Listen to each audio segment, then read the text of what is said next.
I gave the video guys instructions. Make sure it's not just boring blokes speaking. I wasn't expecting cows. Children maybe, not cows and certainly not wildflowers. So I think they did a great job. Thanks for being with us this evening. We're excited about the announcements we're going to be making, and we want you to leave the room energized and really, mostly, thinking about how you're going to work with us to make the community energy revolution a reality. Before I get too launched into my speech, I just want to say a few thank yous. There were some organizations that have backed us from our start, and I just want to recognize them. The Tellus Mater Foundation helped get Carbon Leapfrog going, City Bridge Trust, Kalous Gulbenkian Foundation, the Esme Fairburn Foundation has been a stalwart supporter, Bank of America Merrill Lynch supporting us with that core funding that's so difficult to find, Barclays, who really helped us get going, British Airways, with whom we've got a great partnership, Big Society Capital for putting a significant investment into us, and finally Simmons & Simmons, who not only provide us with our office and our chairman, but also donate to us. They offset their emissions with us, and their lawyers are at the heart of our network, helping us devise some really innovative legal structures to help community energy succeed. Thank you for your support, for putting the faith in us, and we hope you're proud of what you're seeing we've done with the funds you provided us with.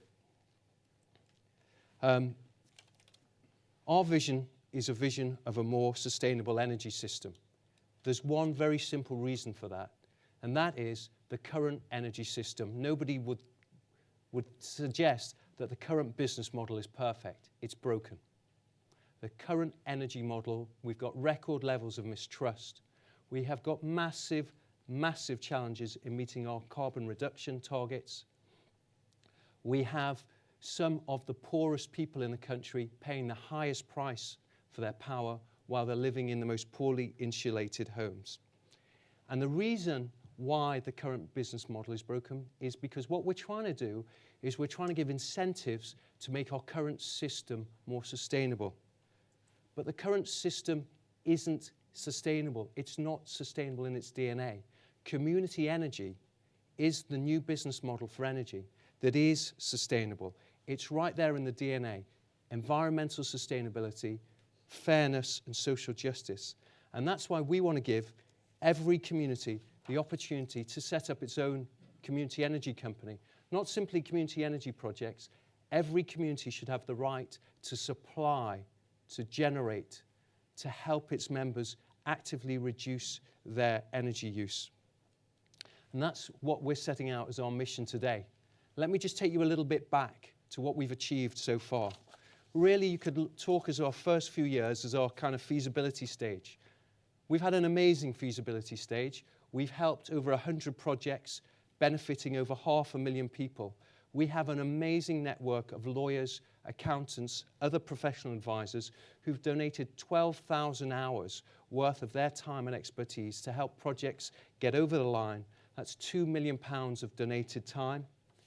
And those projects have helped set the precedents that many of the projects today are following in the footprints of the legal and technical precedents established by those projects.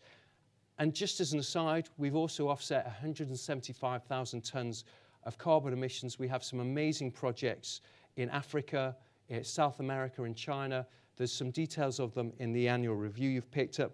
That's just something else that we do. You might not know about us doing that. But the thing perhaps that I'm most proud of with my passion for community energy financing is we have proved, we are living proof that you can actually deliver triple bottom line returns. So far, we've loaned out close to £1 million to 21 projects. We get 4.5% return on those projects, which is not an outstanding return until you think that we only got 30% loan to value ratio. We are very cautious, very prudent.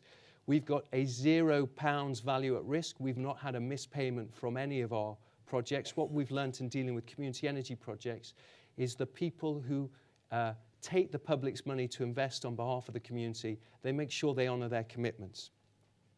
We've reduced, the projects we finance will reduce emissions by about 16,500 tonnes, but perhaps most significantly, for every pound that we lend, not only are we getting we're getting the money back with 4.5%, not only are we reducing carbon emissions, we're leaving £3.75 in the local communities. Take away the operating costs, the financing costs. That's money that's going into community centres, wildlife trusts. We've got a school where 60% of the kids are on free school meals. They're using their money to create a fund to recruit and retain the most talented teachers who are currently getting poached away to easier teaching environments. The money we're generating is delivering really concrete social impact in communities. So, how do we turn what we've done in our first 100 projects in our feasibility stage into something that isn't just about nice projects, as I said in the video, but is actually about transforming the energy system of this country, creating a more sustainable and fair energy system? What we figure we need to do is enable. We're not here to deliver the projects. We're here to help the community energy companies around the country to deliver those projects. Our role is to facilitate and enable. And what we need is to create an asset base for a community energy revolution. We need to create a strong set of assets that deliver cash, that can be leveraged so that the community energy companies we're financing can actually take on the change and actually change the energy system. So what we're pledging today is that we are going to make 500 megawatts of community energy happen by 2020. 500 megawatts is enough to power all the homes in a city the size of Bristol. It's not everything that needs to happen.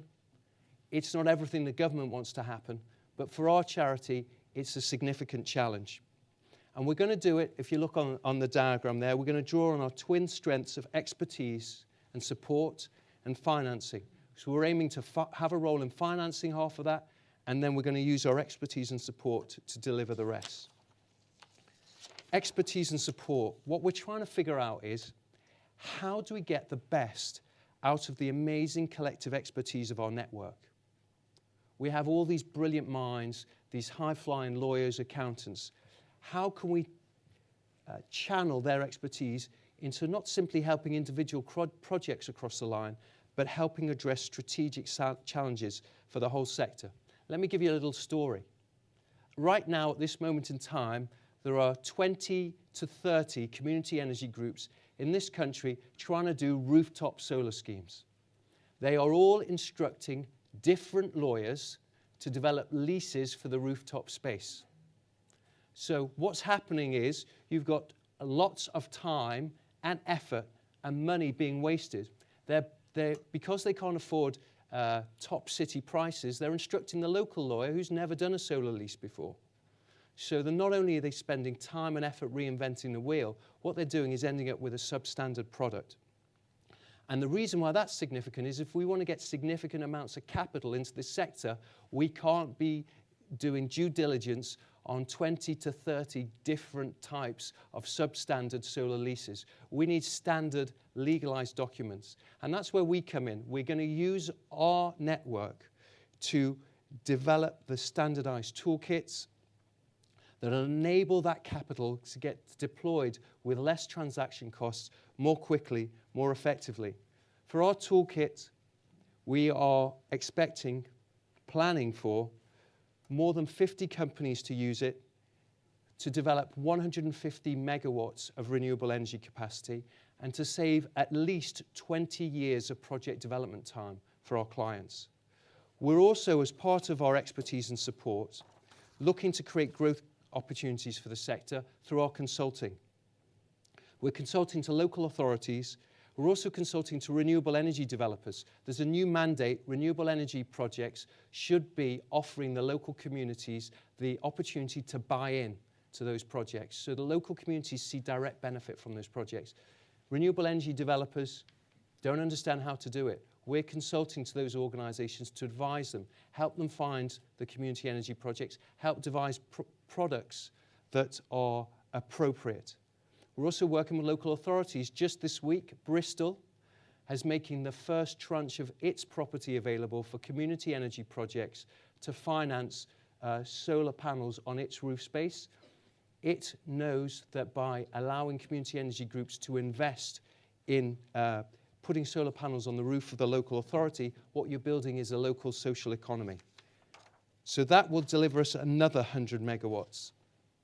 And then we come to impact investment.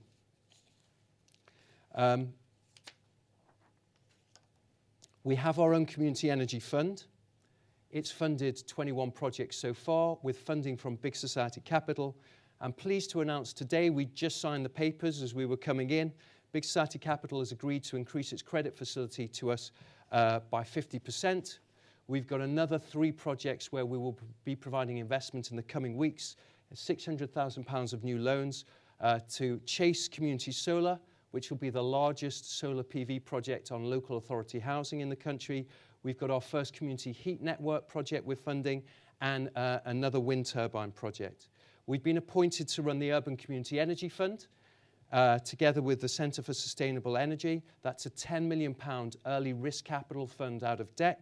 I'm pleased to say the first 11 grants have just been announced of around 140,000, not been announced, or being announced this week. So we're already putting in place some of the beginning pieces of getting the finance that we need. However, to get to 250 megawatts, we need dramatically to scale up the financing we offer.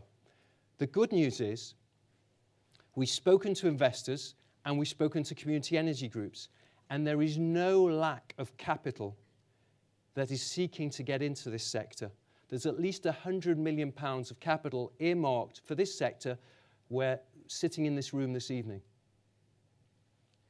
And there's no shortage of projects. We have representatives in the room this evening of community groups with at least £60 million of projects under development.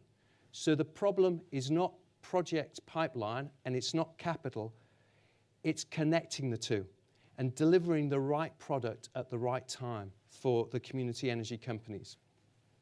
And what we're aiming to do through our work with the Urban Community Energy Fund, the Rural Community Energy Fund, hopefully if we can assist there, through our current loan fund, and then building new financial products, a bridging product which will enable community energy companies to acquire assets prior to a share issue, and affordable long-term debt, is building an end-to-end financing solution so that we can achieve that other 250 megawatts through finance. So, that should say the future of community energy. It's the future of something. This is an ambitious roadmap for us. We've done, and I'll say this, and I probably shouldn't be saying this, we've done 4 megawatts so far. We're trying to do 500 megawatts. But it's actually achievable because the capital is there, the ability is there, the capacity is there, the projects are there. All that's required is for us to retain our focus and our energy. We've put so much work in so far. If we keep working as hard as we've done so far, that target is achievable. But we can't deliver it on our own. We need partners. We need community energy companies with the passion and the drive to keep growing, despite all the regulatory obstacles that are in our way constantly. We need investors who are looking to do something good with their money, to get a warm, fuzzy feeling, as well as not breaking into sweats when they're in front of their credit committee or their risk committee. We need lawyers and other professionals who've got the skills to help this vision happen, who want to put their skills and insight into this vision. And we need corporates, companies like British Airways, who we're working with, who want to generate positive impact in the communities in which they operate. If you're in one of those categories, and I strongly hope you are, because otherwise I don't know why we invited you, we want you to work with us to help us to achieve that vision. There is more than enough expertise, power, capital, vision, drive, connections of the people in this room to make this happen. We know we can do energy better, and we really want you to join us on this journey for the future of energy in the UK. If you want to help, Steve asked everybody to stand up. We'll do that again at the end. Please find us as soon as possible at the event or follow up afterwards. Start talking to us because we want to work with you.